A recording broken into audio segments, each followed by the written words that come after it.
everyone, thank you for joining. We are just waiting on a few more people to filter in, and then we will get started.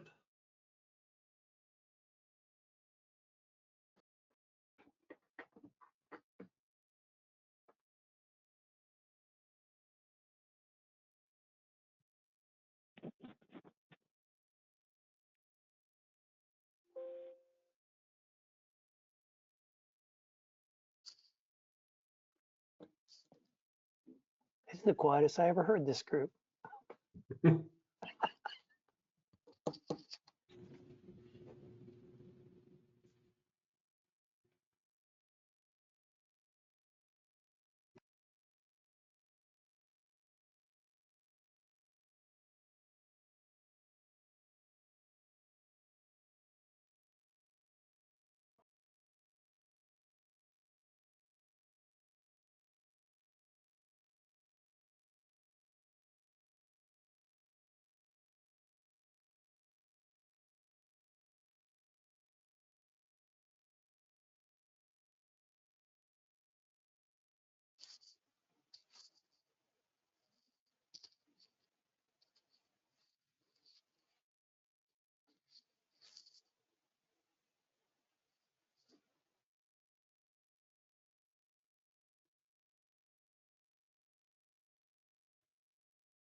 All right, Jeff, I think let's kick this off, right? We don't keep the people waiting for too long.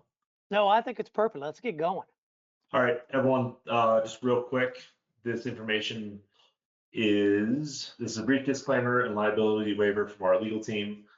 As you might expect, the information in this presentation is general information only and is not professional or legal advice. If needed, please seek out independent professional advice relevant to your own particular circumstances. And finally, G2 Risk Solutions is not liable or responsible for any injury, loss, or damage of any nature incurred by using the information in this presentation. And then on to a few housekeeping items. Please submit questions anytime throughout the session using the GoToWebinar questions panel, and we'll answer them at the end. If there are some really juicy questions, Jeff, I'll be sure to interrupt you and make sure we get those asked by our craft team here. Moving on, if you would like any additional information, there are handouts in the GoToMeeting bar in the handout section. You'll be able to find that there along with the information on some of the G2 Risk Solutions merchant risk management stuff. And then finally, the session is being recorded, and the link to that recording will be sent in a follow-up email from our marketing team, and you'll also be able to find it on our website. And with all that fun stuff out of the way, Jeff, Jeff White, I'll kick it over to you. Perfect. If we can throw it on to the pretty pictures of all of my panelists here. We're gonna do a little bit different introductions here. I'm Jeff White. I'm part of the MasterCard organization. I will tell you, I got in the payments business about the time with Richard in 1989 and have been in the acquiring business and really have never left. I think they've tried to kick me out, but I just won't go. 5 years ago, I made the transition from being much more customer facing, went into the product organization and spent my time on risk and credit products and really have enjoyed it. A little bit about me personally, because you're going to find out a little bit about each of my fellow colleagues here, is I'm everything all sports, mountain bike racing, triathlon, football coach, and when I'm not hurt, I could actually come and speak at these events. But with that, I want to leave the panelists up there because I want to talk about Richard. Richard's been my longtime friend. Richard's been in the business as long as I have. He started out at Discover and went through Lidl and several different acquirers. I'll let Richard talk to you about that. But one of the things that I do want to bring up about Richard, we tried to do this webinar at a pool hall, and unfortunately it was too loud up there. So the G2 folks convinced us to do this in this setting. But Richard, as you talk quickly about your background, this is the one thing I want you to tell us.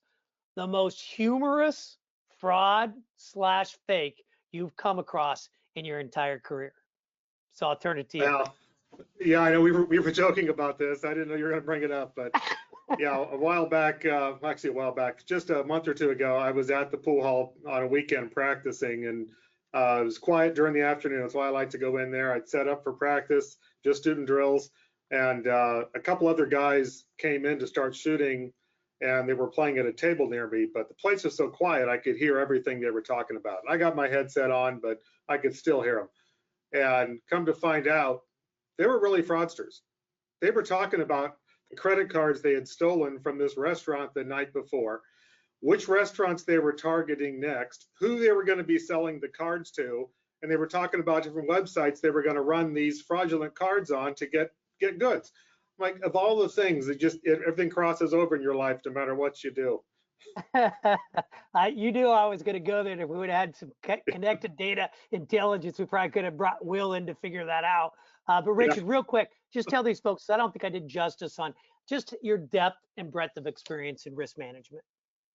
Yeah, I've been around the block as just like you. It started just a few days ago. I was at Discover for 14 years. When I left there, I was at headquarters running acquiring risk, and worked at several different ISOs, which we built up to sell. Link Systems, we built that up and sold it out of Atlanta. Worked at Lidl, which we built up and sold.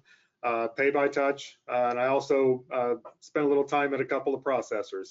And now I'm here at Talus Payments, Chief Risk Officer and Vice President of Risk, having underwriting, compliance, and all the fun things that go along with risk. Thank you, brother. I appreciate that so much. Now, Music and I've been together forever, and I was telling the folks when you're on the phone, we worked at MasterCard forever, but I didn't figure out, we met in 11, but we shared the same space for a long time.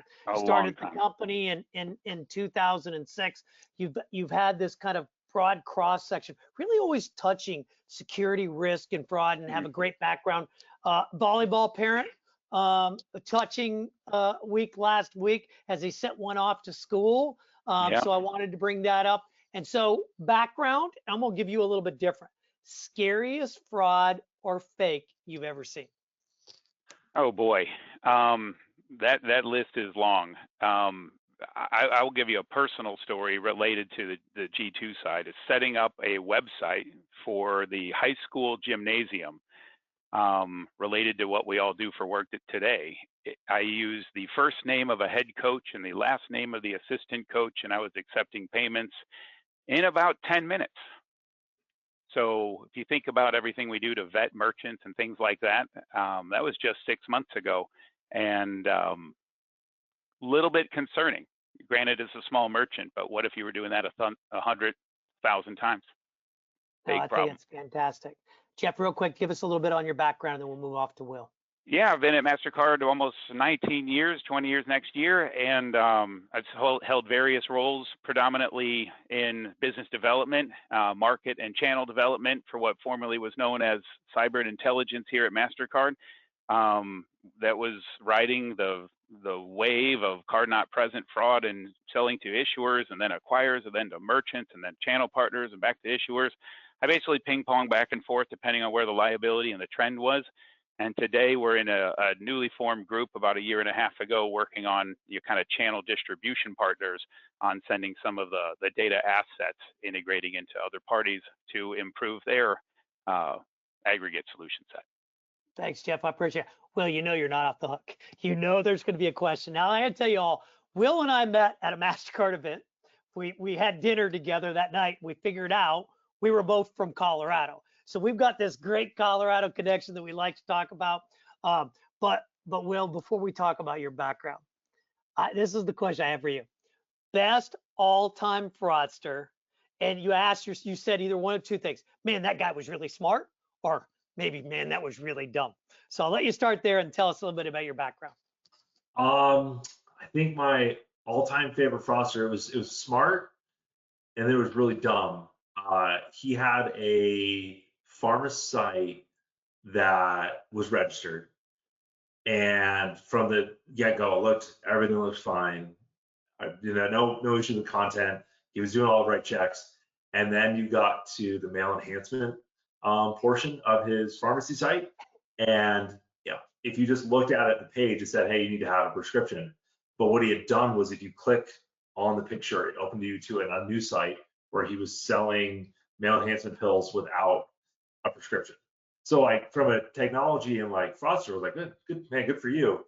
And then so we caught it, told our clients about it, and then our team, being the incredible group of people that they are, they went back, I think the next week or the week after, and he had put in a banner on his farmer site, hey, I'm not doing payment processing, but if you need something, reach out to me in my personal email account. And then they were able to find like 4 more pharmacies linked to that the personal email account. So like that's my all-time, like, hey, you're really good, but you're also like not that smart. So way to go. I like that. Hey, it's a new Will story. I remember we were talking about stamps and things hidden in Oh stamps. yeah. All right, y'all. So we're going to go to the next page. And when you look at this page, it's talking about threat vectors. As long as Mushik, you've been around for these. Will, I like to joke a little bit. You may not even been born when some of these threat vectors were going on. And Richard, we lived it. But as soon as we get this next slide up, you'll see what I'm talking about here, because I can't describe it unless we get there. We go. So you ought to think about this. And Richard and Jeff, I think you can kind of chime in. You go through like these early days, the 60s, the 70s. It was like slow. It was localized. I remember back in Colorado, guys dumpster diving because the carbon was detached from the actual drafts that were there.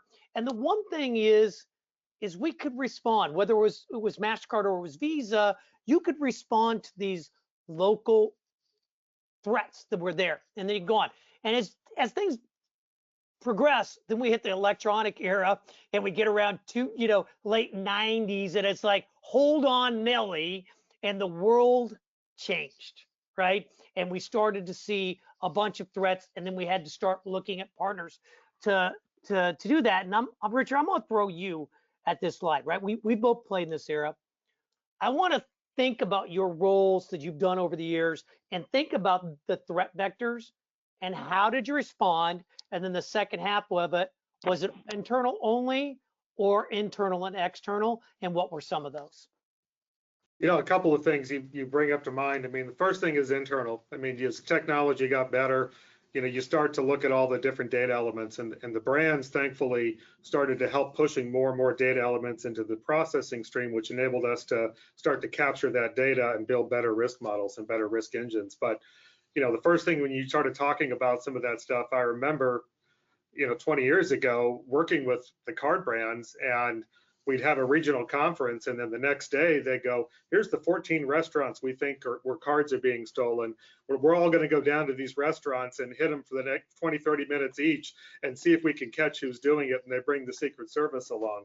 So it was a bit of both, but technology gets better.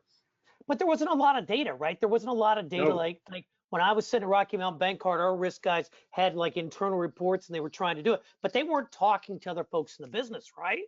No, not at all. And you also didn't have contracts in place to force merchants to start to behave properly either. Meaning as you put more data elements in place, telling them they had to upgrade and start to pass that kind of data. So it was very challenging. So a little bit of disconnected intelligence in our data at that point in time. I'm going to move one slide further because I purposely have used this slide because it's really just profound how much has changed. And Jeff, I'm going to come to you, right? Like when you go from 2000, 2009, and where I really kind of zero in is what's happened kind of in a post-COVID environment. Like it's just stunning. So the first question, what changed? What changed to make this happen? Well, I think it's the proliferation of the stolen data, the ability with technology, to Richard's point, to anonymize the point of entry or the root cause of a particular attack. You can mirror and proxy through different servers, maybe in Eastern European countries, if not through Asia. To find out where this stuff is actually coming from is very, very difficult in a PFI standpoint today. With PFI stands for Professional Forensic Investigation. So finding root cause of where things originated is very difficult. On top of that, the criminals were kind of attacking using a high degree of automation. So you have anonymized data and you're automating it. So if there's an attack on a particular site or merchant or bank or whatever it might be, you can deploy, you can rent a bot on the dark side with 60,000 connected, bad machines that are infected with various types of malware to deploy threats on your behalf. So 60,000 times, maybe 100,000 record file on each of those. Massive scale can be accomplished very quickly and very cheaply for whatever it is that you're trying to exploit.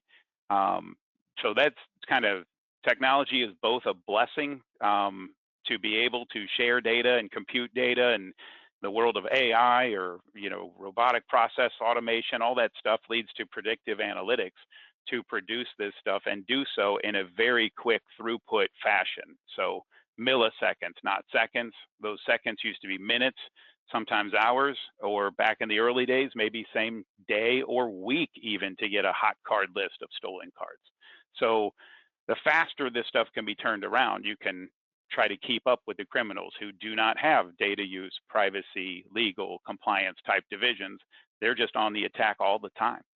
I want you to think about that. We're going to come back to Criminal Minds here in a couple of minutes on that. Will, we were talking just before we got on the call here. G2 was around for this journey. Like, we're looking at the period, and you made the comment that what G2 started and what you evolved to are very different. And the question I have is, did it evolve because of the threat vectors, or what changed? Well, the evolution was forced by the threat vectors, because they realized when G2 got it started, the fraudulent guys like, hey, I can go to whichever bank, give them an application, they never check my website. And it sounds simple, but it's not as easy as that. But that's really what the threat vector was, hey, I'm just going to tell the bank I'm a pet food store, and 4 or 5 months I'm going to add some pharma, Nutra, guns, whatever it is, and I'm not being checked. So then G2 started this program with our friends at MasterCard and Visa way back almost 20 years ago now, where we were looking at these URLs month over month, and then these guys evolved and said, wait a second, if I'm getting caught, what can I do differently to not get caught? I never change content on my website. Boom, easy. They'll never know about it. If the bank only sees my pet food store, they don't know my drug site, pharma site, all these other sites that I can take these transactions to. And so that is, the creativeness of the fraudsters is really incredible, and that's what keeps evolving with us. And now you see with the use of AI, okay, now we're going to fake our documents for a shorter time of onboarding. Okay, so how do we evolve to this new threat vector is to be able to dissect what do these documents look like, who generated them, where are they coming from. So it's really been a really interesting ride over the last 5 or 6 years with how well and nuanced transaction monitoring has gotten. That's fantastic. Richard, you're at the end of this, right? Or beginning, depending upon what time frame we have. But you need this connected data that comes from Will, that comes from MasterCard, and tell us how that's played a role as these threat vectors have evolved. Well, one of the best examples I can give that, where I worked together closely with Will on, about 18 months ago, 24 months ago, we had a couple of apps come in. We were working through this normal investigation, and these transactions, when they first started hitting us, just looked a little funky. Everything checked out on the application, business looked legitimate, but something just didn't smell right. And we had 2 or 3 accounts from the same source all doing the same thing. And so, we take a little bit dive further. Call Will, G2, hey, need some help. Can you give me your Compass score? Can you dive in a little bit further and say, what else are you seeing as well? We started doing test transactions, and I watched when I did a test transaction, I watched it spin through different websites and different gateways as it was connecting to make my transaction. And then G2 got back with me and they're like, yeah, this one's laundering. And it's real simple. We all agree it's laundering. They were laundering transactions. And it's just, getting us all together is exactly what we did to try and stop this. Caught it early, which is great. I'm glad I had a great investigations team that caught this. But yeah, it's just playing well together and working with our friends. That's fantastic. Any other comments while we're here? I'm going to leave this up as I carry on with some other questions I have for you guys. Good. We'll move on forward. All right, Jeff. Under the topic, tech trends of data for $500. Not that I have $500. Right. Can MasterCard data alone cut it in this environment? Well, it's a multi-pronged thing. The advancements with the fuel technology and the distribution via, like, everyone views MasterCard as being able to screen and produce assets based on our traditional 4-party network. A lot of the acquisitions that we've made take identity, for example, that identity doesn't matter whether you're a bank or if it's LinkedIn or Facebook or even a university certifying that you're coming in to take the right test for the right class. Identity doesn't segregate by vertical or by payment brand. Using that as an example, the way to distribute this stuff is via APIs and in the cloud and maintaining what that throughput actually is. With the MasterCard, 7, 8 acquisitions over time, there's been a lot of analysis to bring what we bought up to speed to make sure it fits our throughput to be able to deliver specialty data assets. And what I mean by that is partnering with folks like G2 Risk Solutions for the integration, the aggregation, the computation, and the optimization. I mean, that's what G2 does every single day, whether it be one of their partner companies or with MasterCard. That's what they do and deliver for the end user. In the end, that kind of leads to modern technology terms of data orchestration, which is doing just that, making sense of all these data inputs and flows to put things in an easily consumable format to allow an investigator that's doing his daily task to make sure that they're doing things at a higher level. And if not being more accurate and precise, it's also tied to efficiency to turn those cases over that comes across Richard's team's desk. Good. I'm gonna ask you another theme. Under the theme, speed, scale, grow together. What does that mean to you? It means that's what I do. I mean, we're constantly working with partners to make sure that, we're looking for innovative parties that have a need that can take our data as complementary data assets to produce their overall engine. This is an ecosystem play. Parties on the team, Jeff, you're one of them, concerned about the health and the security of the payments ecosystem. Yep. What I mean by that is if there's an attack on a Visa bank, we're not proud of that. I know you're not, Jeff, because we're in that mix too. That means we're next. I would bet you the Visa folks would say the same, vice versa. So ecosystem first, MasterCard second, and being able to distribute these assets to overall raise the game of some of these channel partners for their core business. I think we've always had that moment where you see that article that somebody calls you, you're like, oh, you want to do it. Well, I'm gonna ask you real quick, when you think of tech trends in data, what does that mean to you? You look at the tech trends, I mean, the big buzzword right now is AI, right? And because we're talking about it, definitely means that people we're trying to keep out of the ecosystem are definitely using it already. And so are we, but it's also, how are we effectively leveraging our data to combat these guys that are using AI to get around Richard and into Richard's ecosystem?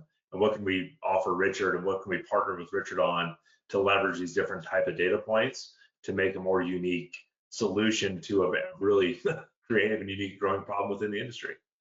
No, you actually bring it up because that was actually the segue back to you, Richard, right? It was start to think not so much just going to onboarding, because I'm moving there next.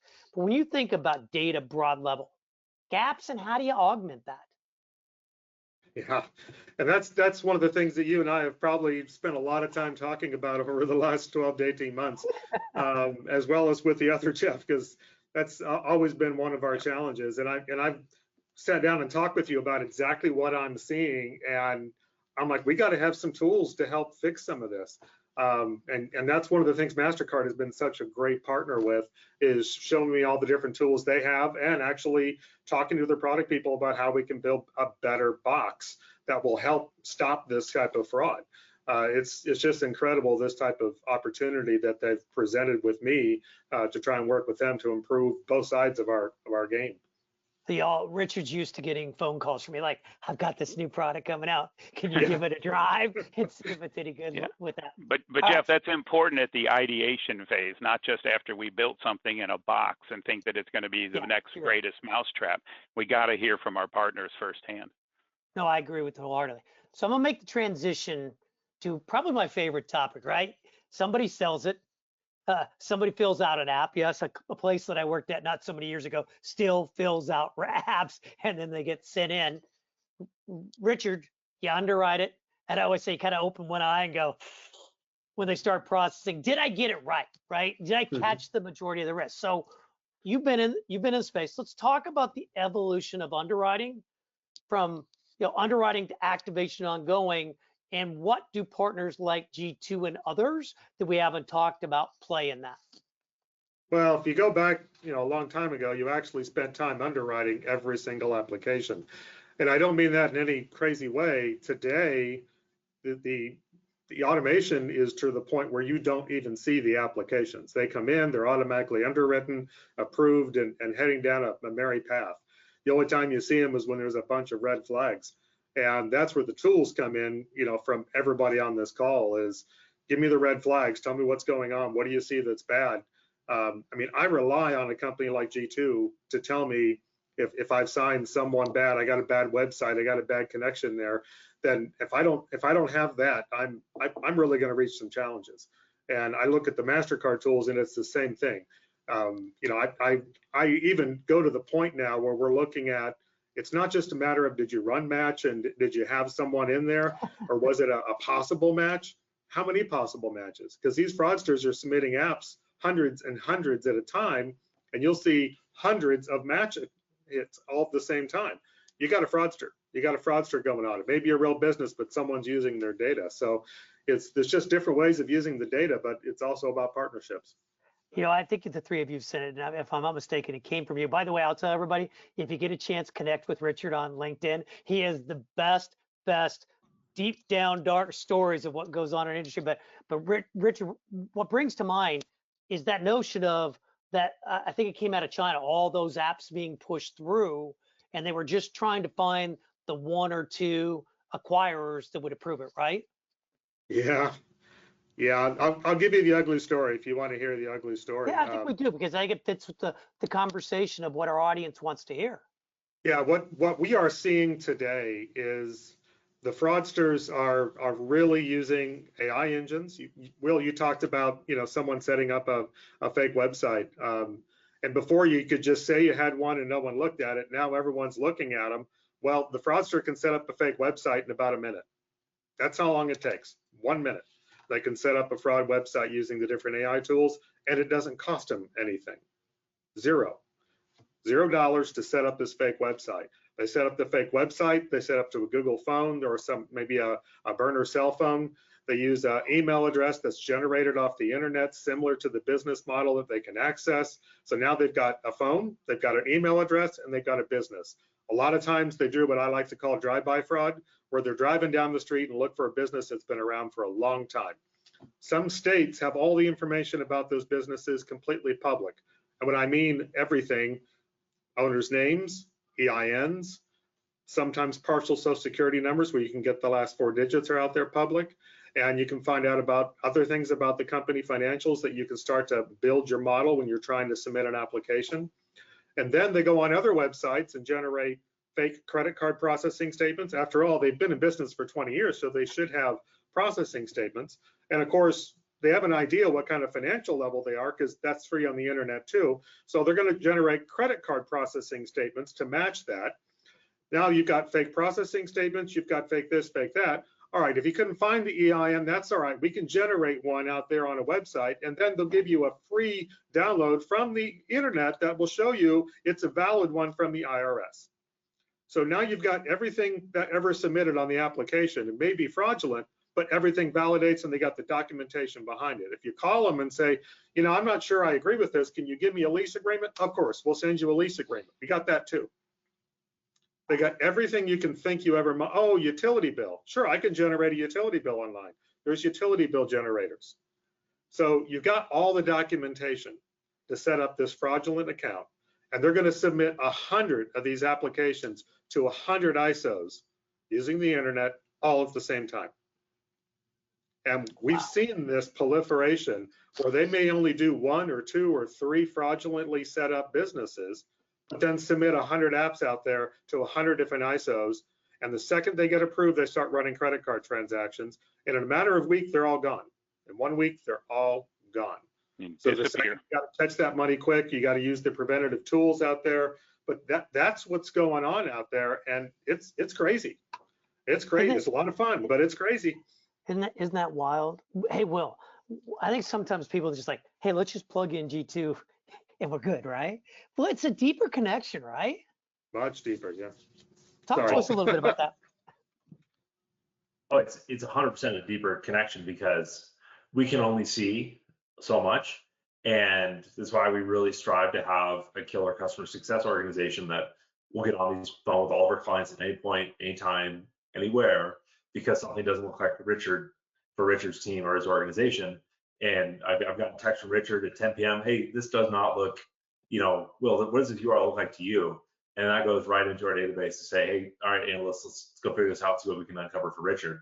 So what we try to strive is have this all-encompassing customer service and all of our customer-facing people available to our clients to help combat these problems as they come up. Because there are things that are being added to our database minute by minute that Richard is the beneficiary of, but he also needs help from us in the on-time automatic investigations that we complete. It's funny because you think about it. Richard's trying to get throughput and speed to revenue. He's trying to grab it. It's automated. He just said he needs you. Music, we play a role in all that because eventually it's going to start processing, right? Yeah. In the historical world, and it's been uncovered by working with G2, as our focus was, and Will, you might have just been the one that just slammed this in my face, is that once things start transactions, once cards start transacting at fake, fictitious, faux, mere merchants, now it's MasterCard's problem and you have an interest. Well, that's not necessarily true. To back up to that onboarding phase to figure out, is this, the KYB and all the stuff that is performed by G2, but some of those early indicators to using different modeling techniques to just, you kind of break down the onboarding phase, and then you have the first 30 days, which is a portion of the first 90 days, which leads to the ongoing screening and the behavior that comes across a merchant. It's the old adage that, good merchants turn bad, but bad merchants never turn good. So you have to monitor them long term, and that's been a mutual learning opportunity between my team and G2 to be able to deliver the right attributes at different phases of that application process. Identity up front, some KYB enhancements. G2 has their own enhancements there, so it's a mutual pursuit between our organizations on how just to turn the dial up with this modernized data and sharing it in the proper mechanisms, speed, throughput, precision, and accuracy, like I said earlier. And we're both held to that because our end users are the ones that are going to get burned. Yeah, I mean, it's amazing to watch the three of you work together. I just get to ask the questions at the panels. That's all I get to do. I'm gonna change gears and we're gonna talk just a few minutes about Criminal Minds before we go on to key kind of comments. That it's a speed round. You don't even know what I'm gonna ask. Richard, is it new bad actors or are the bad actors just getting badder? That's what I'm trying to figure out, what's going on with all this, right? Because it's a high degree of sophistication is what I'm picking up. And I think about, we have 50 people here listening. They've got to be able to stitch these pieces together. So what's going on is it new or just the old guys getting smarter?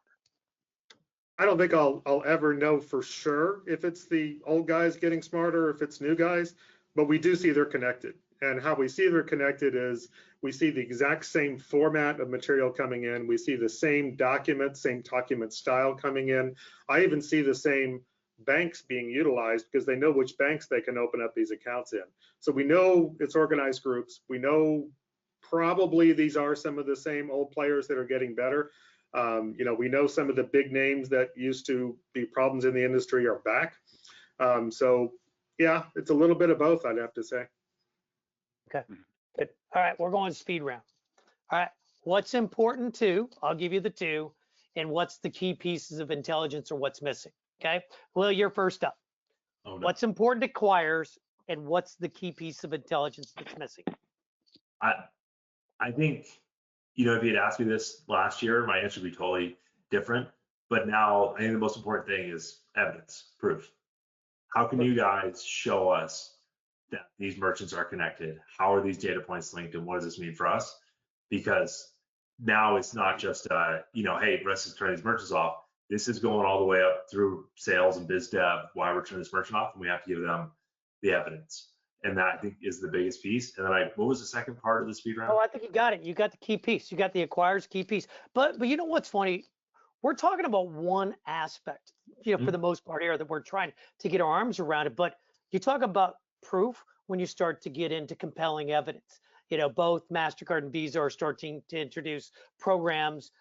We have our first party trust. Visa's got compelling evidence 3.0, but that's trying to prove that Jeff Musick, I'm gonna pick on him, was committing friendly fraud, right? You have to be able to do that. And so, Richard, underwriters, and what's that one piece of data that they're missing that they're looking for to kind of stitch things together?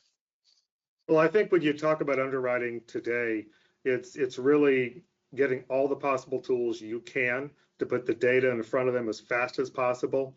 And you got to have the right engines, and then have those things being brought right out to the underwriter. So it's going to be a challenge in the industry as data continues to evolve, but that's where the biggest challenge is going to be right there. Great, thank you. Musick, MasterCard and the ecosystems in terms of connected intelligence. Yeah, it's depending on the sector, but specific for acquirers, there's a lot of different parties out there that are selling scores and this and that. Will said it earlier, to define the proof, to demonstrate what the impact is. G2's performance is this, MasterCard's performance is that. The combined impact is a force multiplier. And that's really what we're after, is to demonstrate that, to be able to get things out to market faster. One of the approaches we took with G2 is we've got a bunch of scores, and they've got their investigation tools. We don't want to sell people another UI. I'm sure Richard's team has plenty of UIs and different tools that they use, G2 amongst one and many others. But Will, we heard this firsthand where they said, if I need to prove the value of your score and integrate directly with MasterCard, I got to get in line at the deli counter and try to, get resources, build prioritization. And we heard it was like 14, 16 months before it would even be considered. Well, the fraudsters are having a field day for that time period because the threat continues. The alternative opportunity is to say, we've got a unique nugget. They have a user application. Let's take the data nuggets that MasterCard has and fuse it in that and minimize the number of UIs that people have to leverage. That leads to training efficiency. That leads to, because it's a turnover business, we all understand that, but making things a little bit cleaner, quicker, faster, and click of the button as opposed to this UI here, this window here, this window here. It leads to a very difficult environment, and you got to keep your good ones. Richard, you probably would have, your best analysts are very, very difficult to find. Yes. Yeah, it's interesting, guys, when you think about it is, I live in this world of chargebacks, and I always tell everybody, I go, if I just let everything get to chargeback, then we failed the ecosystem.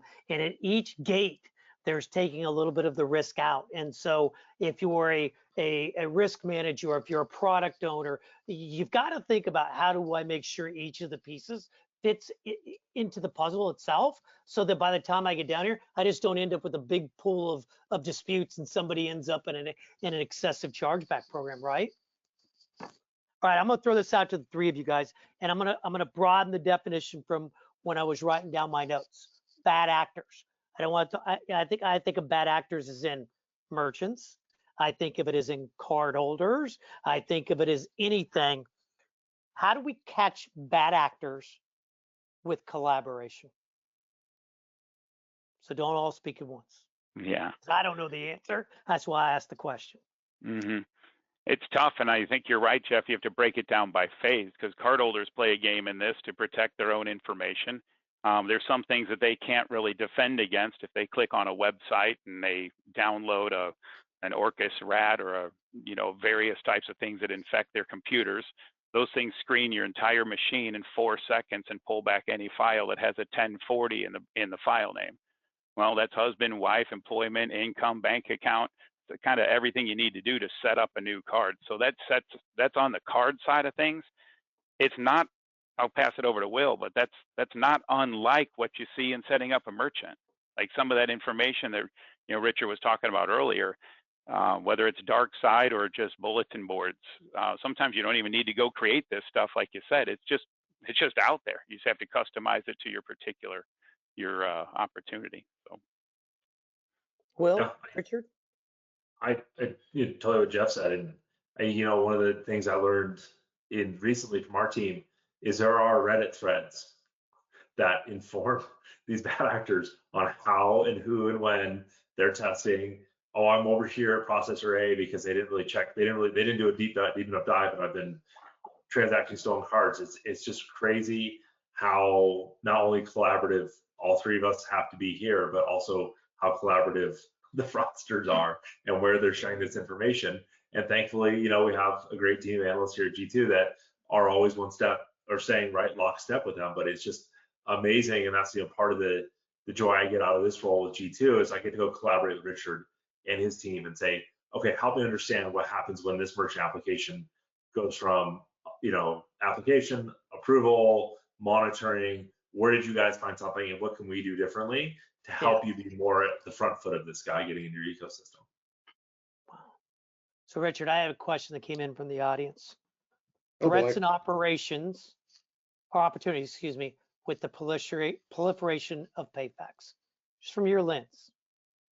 Pretty broad question, Well, but throw it out there. And I know you and I've had yeah, this conversation before. You know, we have, and there's several ways to go with this, but you know, I'm going to go back to what you were talking about with this same topic. So look at what's going on in the industry now as we move towards more PayFacs, we move towards ISVs, everyone's got an app, and you look at these different kind of relationships, and when the fraud occurs, first thing you got to ask is who owns the relationship? Who owns the data? Who owns the risk? When an application's brought to me through a partner of a partner of a partner, there's so many people along the way that have touched it before it's got to me, and I technically own the relationship because I own the paper and own the risk, and it's on my bank, and MasterCard's got the relationship with the sponsor bank, but not really with the fraudster who set up about 7 parties below that. So it's going to be challenging as everything evolves, and I think we're all getting better as this goes along. But when you talk about PayFacs, that's kind of where I'm going. Is there's so many different relationships in there, and you know, the fraudsters know that they can go to, they know which PayFacs they can use to set up accounts to run fraud. They know which PayFacs they can use to set up accounts just to gather information on consumers. Meaning, tell me your address, give me your credit card number, and I know where to ship it, but I never really shipped the merchandise. I never really even got paid for it. They don't care. They just wanted to get the information on the issuing side so they can go to another site and use your data to commit fraud. It's interesting. It's interesting how these things are evolving.